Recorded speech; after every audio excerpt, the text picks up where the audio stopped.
চালু হয়ে গেছে। যেই মেট্রো রেল নির্মাণ করতে মেরামত করতে বলেছিল 300 কোটি লাগবে, সেই মেট্রো রেল সাংবাদিকরা রিপোর্ট করছে 50 কোটিও লাগবে না। আল্লাহু আকবার। কত বড় চোট ছিল একটা দেশের প্রধানমন্ত্রীর পিয়ন, সেই খেয়ে ফেলে 400 কোটি টাকা। তাহলে তাদের অবস্থা কি? কথা বলেন ঠিক কিনা? নতুন সরকার, পুরুষ শাসিত সরকারের কি বরকত মানুষ দেখছে।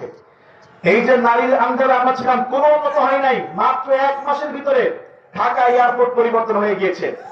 যেখানে প্রবাসী ভাইয়েরা এয়ারপোর্টে আসলে লেগেজ খুঁজে পেত না, মাল চুরি হয়ে যেত, ইমিগ্রেশনের জন্য ঘন্টার পর ঘন্টা দাঁড়িয়ে থাকা লাগতো। সেই পুরুষ শাসিত সরকার আসা মাত্র 1 মাসও হয় নাই, প্রবাসী ভাইয়েরা বলতেছে এয়ারপোর্টে নেমে ইমিগ্রেশন শেষ হয়ে গেছে 10 মিনিটে। বিমান থেকে নেমেই আমাদের দেখতেছে আমাদের লেগেজ হাজির হয়ে গেছে।